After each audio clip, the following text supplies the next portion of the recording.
Hey everybody, I'm here to share a video today with you that is so hard, and it's just something I never ever dreamed that I would be talking about. But anyway, it's a reality for my family, and it is the death of my new baby great grandson. His name was Clifford Randall Sebastian. He was the most beautiful, precious, gorgeous little man that you ever laid eyes on.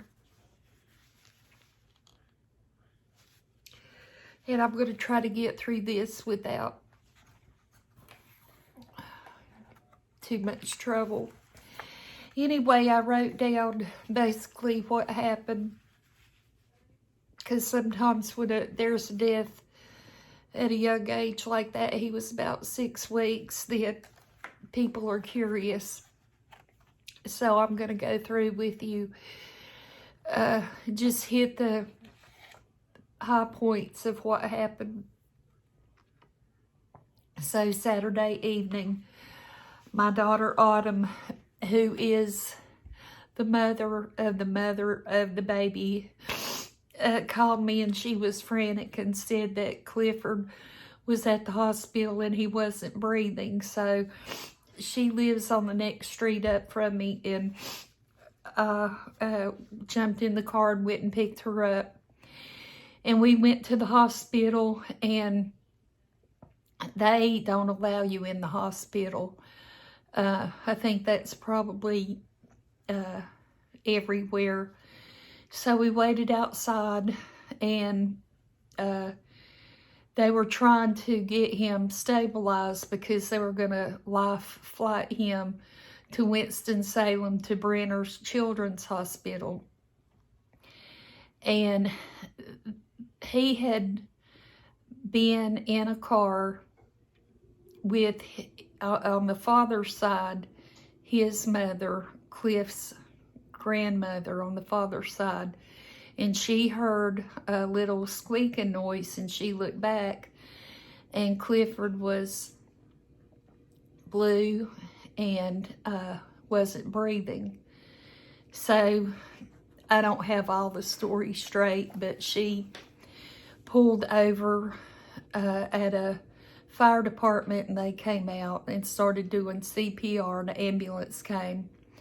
But in the meantime, he suffered cardiac arrest, and he quit breathing for a long time. And I have to look at my notes here because, you know, my mind is just a blur.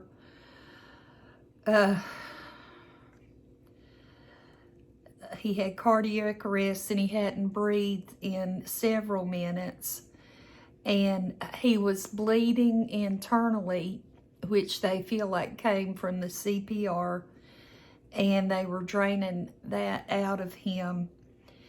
And they had put a breathing tube into his throat to keep him breathing because he wasn't breathing on his own. So none of the family could go back and see him before he was airlifted. So we left, and some of the family went down to Winston to see him, but they wouldn't let you in there either. So after sitting in the parking lot for several hours, you know, everyone just came back home. And there was no changes throughout the night. He was just the way he had been when he left the hospital in Hickory. So then Sunday and Monday, he just laid there, really not doing much of anything. Every now and then there might be a little twitch or a flutter of an eyelid or something like that, but it was all involuntary.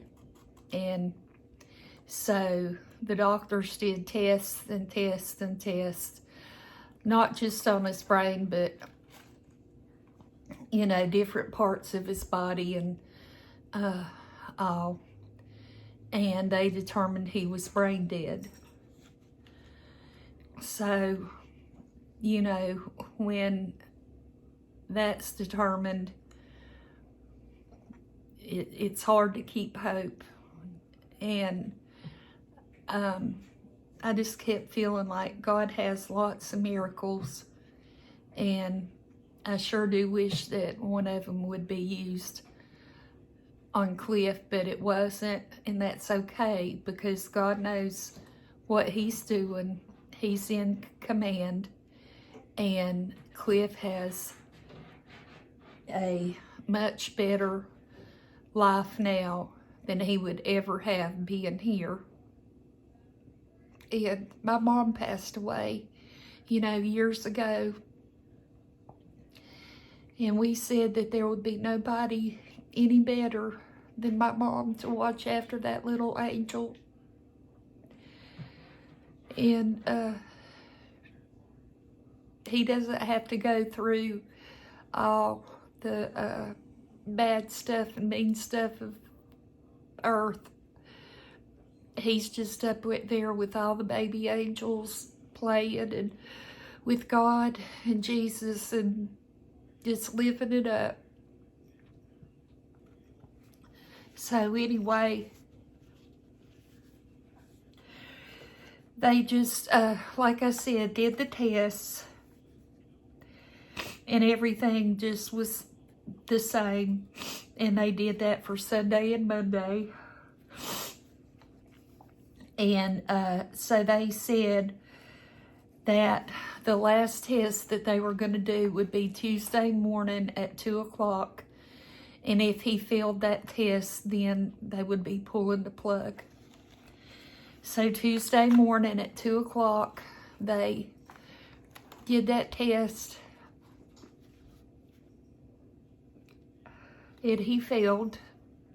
So the doctors asked, would my granddaughter and her boyfriend, like, would they want to pull the plug? And they said no, that they couldn't, but and I don't think I could do that either.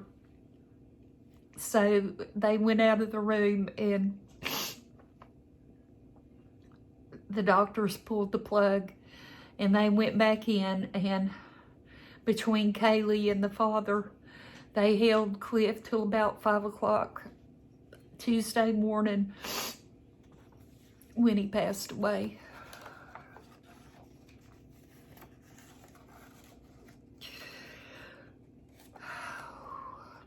The doctors say that Cliff is an unusual case because they thought it was this and they thought it was that. They mentioned GERD. Something about GERD could have done something. The last thing they mentioned was a seizure, and I think that's what they've decided on.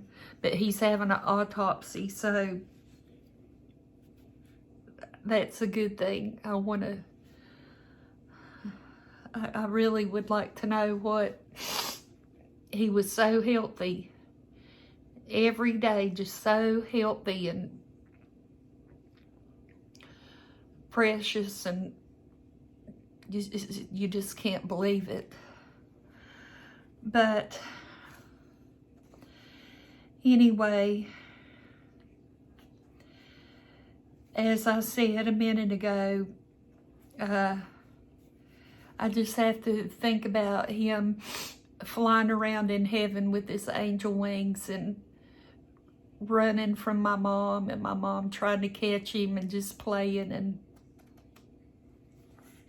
it being a beautiful thing, him being there. And we're going to miss every second of every minute of every hour of every day. Not having him around.